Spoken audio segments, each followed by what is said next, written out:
This next gentleman, Julie already alluded that Allart Ligtenberg is going to be giving our guest speaker speech tonight. And he said to me, I'm sorry that my resume was so long. I said, well, that's because you're so accomplished. There's nothing to apologize for. So we'll begin with this. He was born in Indonesia. He and his parents survived the Japanese concentration camps there during World War II. He got his education in the Netherlands, where he received degrees from the Technological University of Delft. Since 1988, Allart has been an active volunteer and advocate of solar cooking. In 1992, he retired early from Hewlett-Packard. He said this was a blessing. He took the opportunity because he wanted to go around the world and spread solar cooking. And this gave him the chance and the time to do that.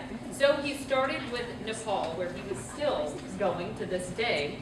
He does solar treks in remote regions, demonstrating solar cooking to the local population with his backpack Solar Trekkers cooker. It's a collapsible parabolic cooker and water pasteurization indicator, which we, again, thank Dr. Bob Metcalf for that, and it's incorporated into this pack. In May 2008, the solar backpack cooker that he invented was used by Dawa Stephen Sherpa at the summit of Mount Everest. Isn't that awesome? I love that. Well, in 1992, Allart started his long-term solar cooking programs in Nepal when he was so fortunate to early retirement, where his method was not only practiced, but each year he spends 2 to 3 months in Nepal to follow up on programs, which is critical as we've learned through Solar Cookers International. You can't just give these away and hope that people are going to use them. You need to follow up, and that's what he's able to do. So he spends that time with programs and expanded to include efficient fuel wood rocket stoves and then heat retaining cookers. But get this, he does more than that.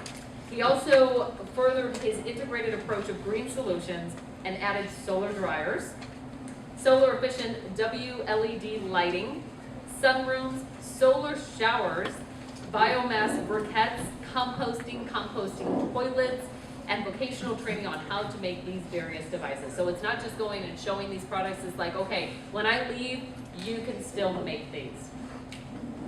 Allart Ligtenberg, founder of the Friendly Appropriate Solar Technologies, short for our long for, I should say FAST, volunteer network, promotes and implements different aspects of integrated cooking and green technologies throughout Nepal and some other countries as well, in health, water sanitation, environment, energy, women empowerment, income generation, vocational schooling, and also provides opportunities for the forgotten groups, the disabled, and etc. So without further ado, you can see why he is 2013 Shine On guest speaker. Thank you very much, Monica, for that long, I wish it was shorter, okay? And for a very nice introduction. I'm also thanking Julie for having me as the speaker here tonight. It's a real honor for me. Okay, I got tons of pictures here. Pictures are more worse than my talk. So this picture is a famous picture by the Apollo 17 astronauts. Okay, 40 years ago, where we had only 3.9 people in this planet. A lot of bad things have been happening, problems happening with this planet, both with the planet as well as the people themselves. Okay, of these 7 billion people we have, more than half of them don't have safe water, sanitation, very much poverty out there, no electricity, and of course, most of the half of us cook with smoky fires, wood, dung, charcoal, etc., etc. So this is a big problem health-wise, and lots of children die because of this. So why are we talking about Nepal? Well, it just so happens that I was there many moons ago, and I just fell in love with this country. The culture, the people, the mountains, etc. So I did my first trek in Nepal, and I just fell in love with the country. So that was in 1979. I was still working for money at HP. Then in 1988, this was a great event. Meeting Barbara Kerr and Sherry Cole, and also Bob Metcalf and other people in the Solar Box Cookers International. And really Barbara and Sherry, they really inspired me doing these things. And of course I made the same solar box cooker 25 years ago, and we're using it every day when the sun is out, okay? So they really inspired me and many others. So another significant event is that HP gives me the opportunity to leave the company with some nice bonus and so forth, and I was waiting for that for a long time. So then I retired early, and then do the solar and water customization programs. And, also I took that same year, I took an airplane, went to Nepal, to solve many of these problems. It's basically green technologies, okay, water, health, hunger, poverty, etc., etc. But if you can empower families and women, a lot of good things are happening. And also we're focusing on the disabled, because in Nepal there's a stigma associated with it, and nobody does a thing for it.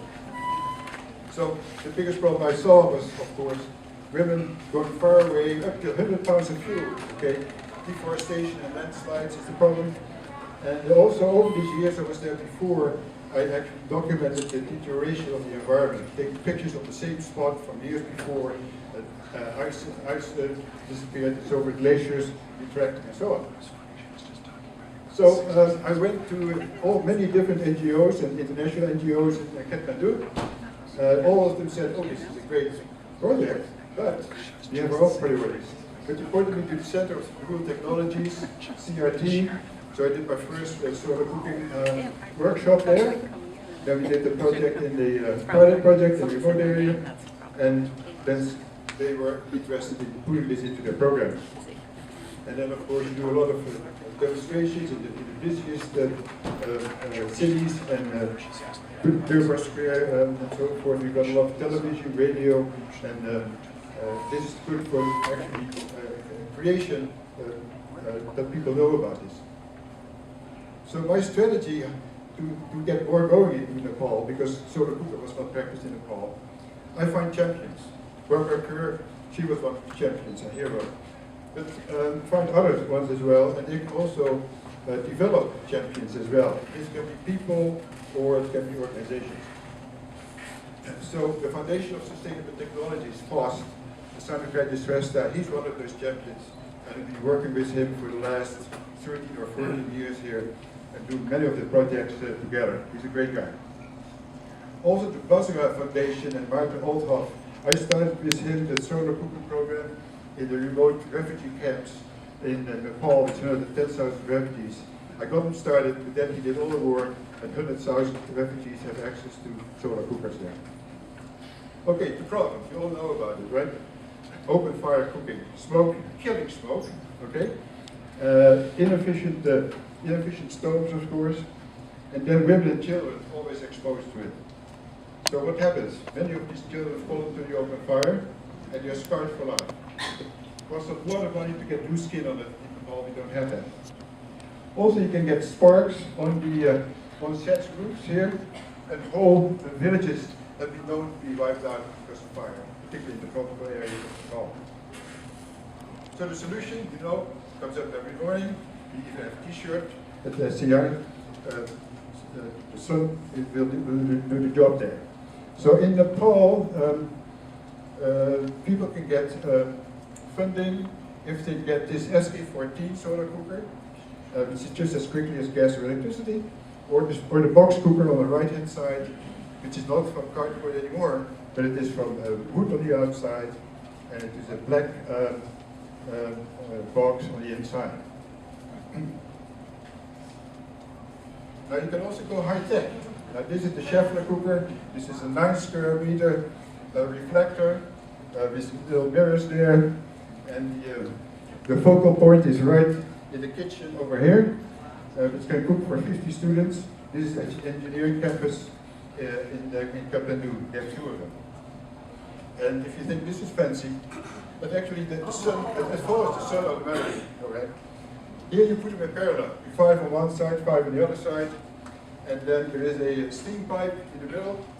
A big pipe goes in, and then pot this big, so they can cook for 500 soldiers there.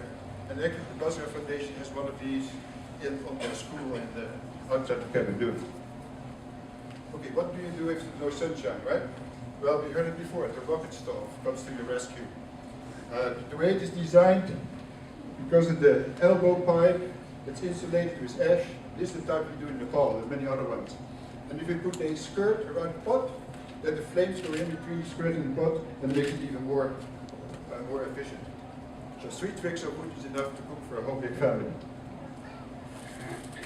This is sort of typical of what you can see now in the villages. There's a woman in the left-hand side, she uses the rubber stove. But what is the husband doing? Well, this is the heat retaining box. Julie mentioned earlier.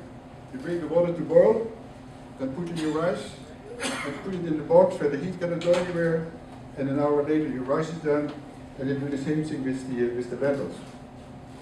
So we call this a heat retaining method, or no, we call it the integrated method rather.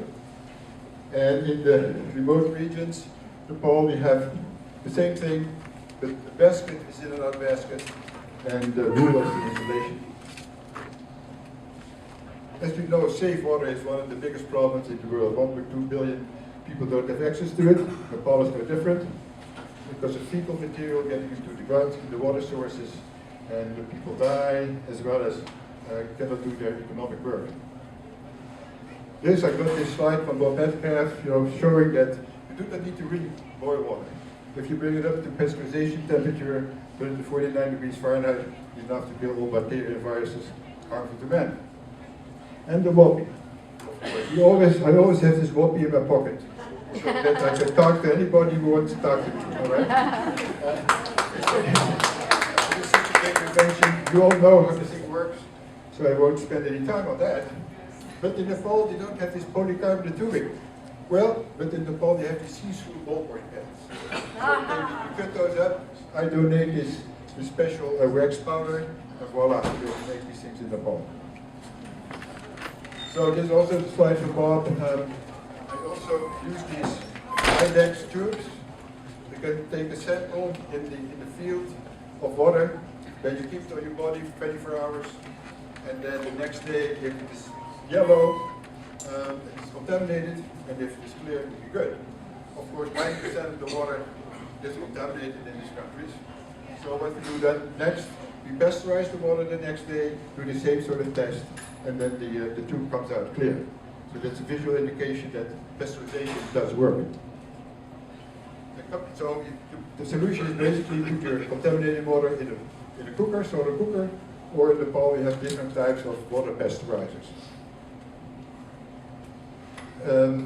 Not only safe water is a problem, but also the lack of water. So in Nepal, quite often, even though they have a monsoon season, there's a lot of rain, they sometimes have to stand in line for hours in order to go to the public places to get their water. And sometimes when I'm in Nepal, quite often there's no water in the lodge. And I take a shower with a bucket in front of me and back of me to catch any of the water there, so in case of emergency I have some water. So also part of the project, do rainwater harvesting, get the rainwater from the roof, put it in cisterns and tanks, and the other part we are doing too is actually drilling holes into the ground to replenish the groundwater and make some small lakes. Solar drying has been a very popular program. Normally what the people do, they throw the fruits and the vegetables on the ground. Now they have these solar dryers and a very high quality product there. The bugs doesn't go in there. And the women can now sell the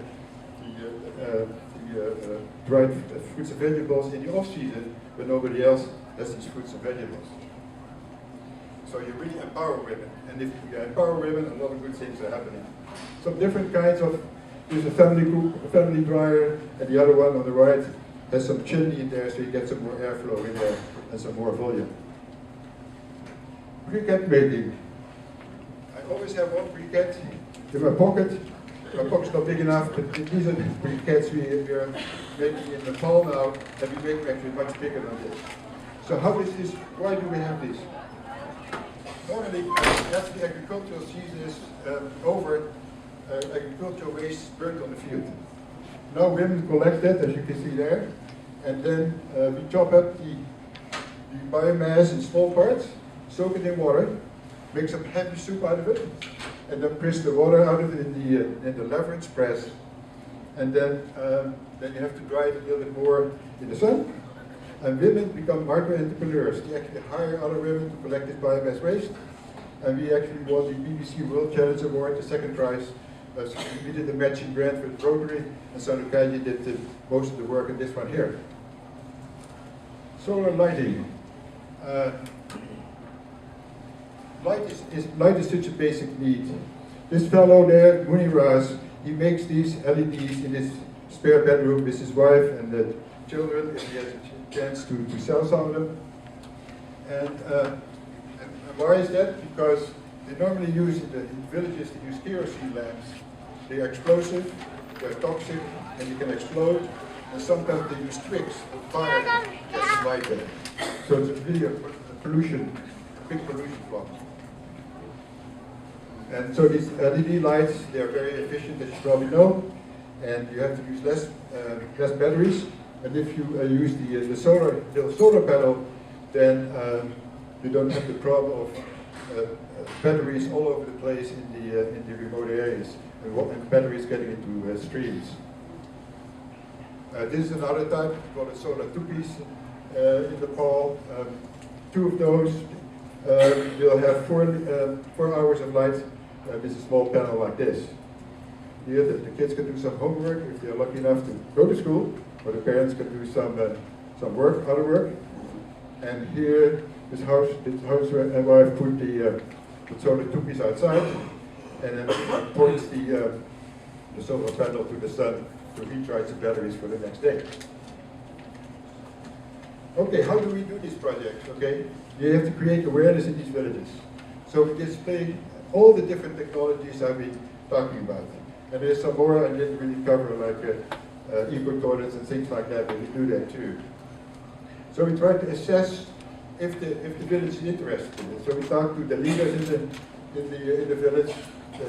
Also the women's group, of course, is very, very key. And doing this with a good NGO, non-government organization there, to help out after I'm gone. If they're interested in it, and we always look for champions in there, but if they're interested in it, then we get workshops with groups, and then also on a single basis. And then it's always a very happy occasion when the various devices are being distributed to the people who signed up for it. And by the way, we always want to have something back. So either 5 or 10% of the cost of these devices, or otherwise they have to plant trees or dig some things or whatever. But we always want to have something back, otherwise it is just too cheap. Oh, and by the way, with these programs, we are fighting poverty, okay? We don't import anything. So all the devices you have seen here are made locally. And if we can have small businesses, then this will lead sustainability if some profit can be made. Okay, it's always very key to follow up on these programs. I'm in Nepal every year for a couple of months to follow up, finding out what are the problems, why didn't you use it, this and that. And so that's key with that. And okay, some other thing happened in late 2002. People pushed me to become a Rotary member. And I said, okay, I'll try it for 1 year, okay, nothing to lose. And here I'm busier than ever with setting up these matching grant programs. And these matching grant programs, they work like this. My club, for instance, put in $4,000 cash. I try to find some other clubs to get involved in this too, but I need the club in the country itself, like the Budani Contact Club in Nepal. And then the Rotary Foundation matches some of the money. So $4,000 becomes $26,000, all right? And then we're helping 2,000 villages here, plus disabled groups. So this actually had two functions, this project, one for the villagers and one for people with disabilities.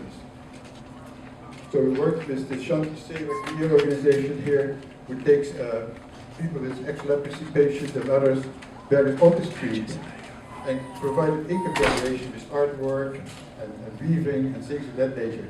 So they get their self-esteem back. They can actually make some money, okay? Our project was there too, to actually introduce the rocket stoves, also solar cookers with the rocket stoves, and have the disabled people pump out these briquettes. And it is tremendous. There were dozens and dozens of these disabled folks pumping out these briquettes here. And as a result of that, $700, which normally was spent for fuel to cook, is now to zero, because they do this on the cells. We found out that blind people and people in wheelchairs have trouble with this other water pump. So we have now a screw pump, a screw press rather. I get these senior moments all the time. So they come up with a screw pump, no, screw press. And this is now the favorite one because it's small space and actually a little bit cheaper. Okay, the other part the disabled do is working on the land, is this organic farm, and then producing their work, and the solar cooker make their food, and then also again solar dryers for sale or for their own organization. Because the need is so high with the disabled people in Nepal, people think they had done something wrong in their previous life, okay? So nobody really wants to take care of it. So we're extending this project. We're working with 4 different leprosariums.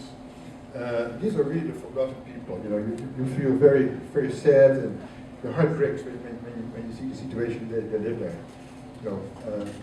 So here's Sanakaji. We give a workshop to different leprosariums in different cities. And these leprosy patients, they may not have any fingers, all right? But they are so smart, they were able to be very skillful in these briquettes I showed you before. We also deal with mentally impaired, such as the Down syndrome groups, and the poorest of the poor, and HIV/AIDS patients, and things of that nature. And this guy, this blind guy, he is the champion of making these briquettes. He pumps out these briquettes you see on the right-hand side in about 2 or 3 days.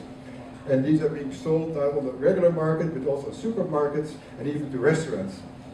And some other very interesting ways in the cremation sites, the Holy Pashupatana temple, instead of fuel would be using part of these briquettes. So, interesting marketing. Okay, so not only do they find a stigma with making these briquettes, but the other thing they're making from plastic. There's a lot of plastic waste all over the place. They collect it, or other people collect it for them, they cut it into strips, and they weave these mats and handbags and so forth, and look what they're making. Beautiful hard work, and then we are sold on the market. So again, that empowers them. Okay, a couple of years ago, I started the School of Renewable Energy with a couple of volunteers for Engineers Without Borders, and I think this is really the solution for many of these developing countries. And then, okay, how do we get rid of this? The killing smoke, of course, replacing the open fire with this rocket stove and solar cookers. I give some workshops there on how to make a simple cooker, also for metal instead of cardboard. And then to reduce the poverty, it would be great to have tourists there, but then you only get tourists there if there's no killing smoke in the hut. And the other part is to teach vocational skills. So, 18 of these villagers went back to Kathmandu, or went to Kathmandu, learned to make this carpentry, make these solar dryers and solar cookers. And they showed up their certificates of completion. Then another group learned how to do metalworking here, making these stoves, rocket stoves, and the tank bombs. And again, probably showing their certificates as well. And then distribution to the villages. And since it's a very poor village, they planted about 2,000 trees there, so they didn't have to pay anything to these devices. Big smile here with the playing box, solar dryers, etc., etc.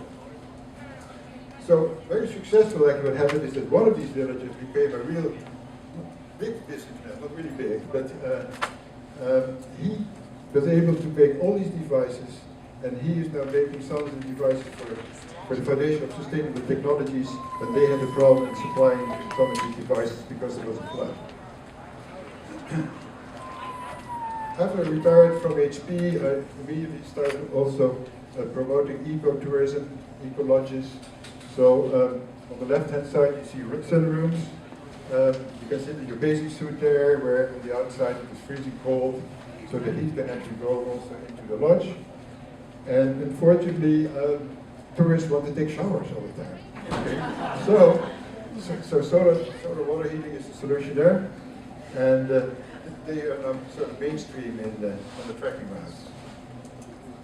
Okay, I developed this parabolic Everest cooker, we call it, 1 square meter, collapsible, lightweight, and Inigo and I, we brought this to Everest Base Camp in the year 2000, and everybody wanted to climb the mountain. But most useful for me has been the tracker's cooker there. I brought it here. I invented this thing about in 92 or 93. And this is basically it. It is a reflector here, which can roll up into a little cylinder. And I point it to the sun. And my spot is it. Is it Coca-Cola can or beer can? I think beer can is maybe better. They made the ball now too. So black pot, and you put a piece of glass over there to keep the heat in, all right? And then you put it in a focal point here, and in 20 minutes I have soup, and in 35 minutes I have brown rice. So in the remote areas you get a surprise, and then the spoon goes around, people taste it, feel it, and the aha moment comes up. And then I have pictures of bigger solar cookers they would need with their families. So this worked out really well. Also, when I go to these, I talked to the lodge keepers and found out, okay, how much fuel are you using for cooking, for water, for this and for that? And I found out how much money they can actually save. This is the thing. And again, try to promote solar cookers in there. And particularly in the national parks, people are not allowed to chop the forest, even though they do. But there, these big SK14s are quite popular, and just in 3 months, they get the money back for this thing. So it really makes economic sense as well. I was the happiest guy in the world in May 2008 when Dame Steven Sherpa sent me this picture of him on the top of Mount Everest, making a statement to the world that you can cook with the sun even on the top there. It actually goes faster over there.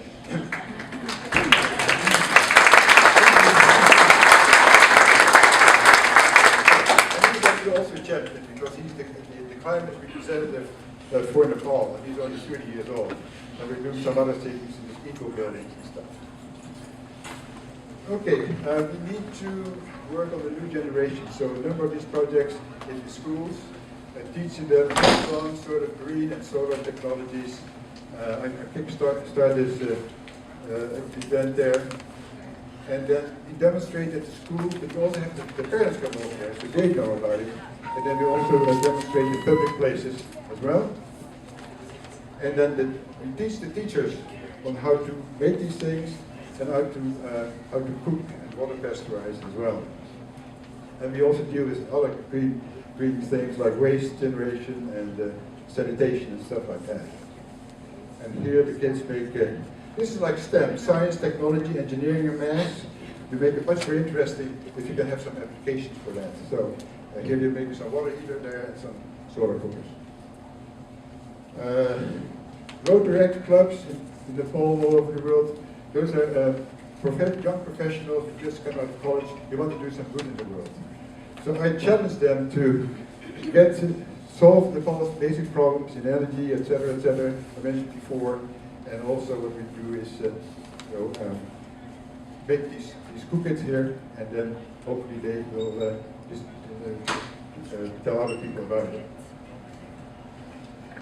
All right, let's fly very quickly to some other countries. I've done things in Mongolia. The project was actually to help a solar panel mill company of 5 people to be more productive in their products. And so to provide solar lighting and some electricity for a little radio. But there are also introduced solar cookers as well in that program when I had a chance. And the picture on the left there, that's the first solar-based bread in Mongolia, in a very remote area in the western part of Mongolia. And the next day, when we heard about this, we went on that on the kennels to other places to tell about it. And the next day we got tons of people from the remote areas who wanted to find this, wanted to taste this solar bread. Also talked to the university there, trying to get this into their curriculum. Indonesia, a number of times. There were some renewable energy conferences there, and also gave talks to Rotary clubs and other environmental clubs. And then in the, we did some stream matching grants in Nias Island, which is the, very close to the epicenter of the tsunami. And this was more like a hunger program we solved, but also I brought the Phuket and the pasteurizer in there to let people know about it. Yucatan, Mexico. Enoch and I were there. This was in rebuilding schools, but we showed people that why not make these cookits and use it in Mexico. Wilfred Pimentel has done that for many years, and it should work there as well. Then we had a chance to go to Tibet about 2 or 3 years ago. So I wanted to see what the technology is there, how people are using it, these renewable energy devices. They have a little bit different parabolic solar cookers, but the idea is the same. On the left-hand side, we were at Everest Base Camp. On the northern side, which is much easier to get to demonstrate solar cooking with my little practice cooker. But solar cooking, these parabolic cookers, is almost like a little bit mainstream in Tibet already. Not 100%, but you see lots of them on the streets. Peru, a number of times been there, given workshops, and also helped another solar cooker volunteer with a solar box cooking program there.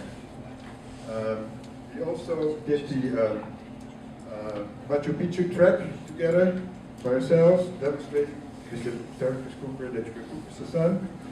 And Ineke on the right hand side there, she's sitting next to the Temple of the Sun. I thought that was appropriate to make a picture over there. There were also a number of solar conferences over the years, which I attended and gave talks. Bolivia projects. I started actually a project with this retired army personnel. We are very poor to make wooden box cookers with a friend of mine in of HP. And here's the wind moors or the wind fields. We helped them out with a presentation out there, and also visited the university to find out what they're doing. I think every time when I go to another country, I like to find out what's going on with NGOs and renewable energy type of programs. So this is in Chile, and they're very creative as well. And it's always fun to find out what they are doing, and they can find out what we are doing. But in the United States, we have to do the same thing, all right? I'm always busy with presentations, Rotary clubs, scouts, environmental groups, schools, etc., etc. And even more important, do these demonstrations outside. So typically our program is to do popcorn in the parabolic cooker on the left. There's my granddaughter here. Every 6 minutes I do a batch of popcorn. Then in the regular cooker we normally use, on those days we do chocolate chip cookies every half hour with a whole batch of chocolate chip cookies. And then on the far end there, we do our dinner for the night. And sometimes we use the SOS cooker as well. So we do this about 6 or 7 times a year in different events. I actually, this Sunday we did one in Los Altos. Another way to promote solar cookers and the water pasteurization is emergency preparedness. What do you do if it's an earthquake or there's some other problems there? Also work with community emergency response teams.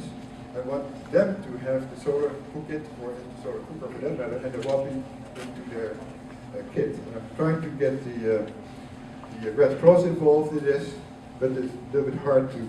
This is an organization who works from the top down, so we have to work out from the bottom there to try to get that to happen. Also, teaching 10 minutes, that's not bad. I thought it was already my time. I can talk slower. All right, so in San Jose, East San Jose, it's a very poor area there. The kids think they're very poor. First, I give a slideshow teaching them what really poverty is in the developing world. You know, they have this planet. And then afterwards, 35 of these kids made 35 of these puppets in about 2 hours or so, which was pretty good, because their scissors were not very sharp. Okay, the high school, interact clubs. These are kids in high school who want to do something good in the world. What they did, they collected $60,000 worth for the hunger project in Congo and for a health project in Tibet. And then I said, well, okay, you can give money to Congo for the hunger, but these women have to cook. And when they go far away to get fuel, they get raped, etc., etc. So then they decided to also put these cookers into the program here as well. So here you see them busy cutting the cardboard and aluminum foil on top of it.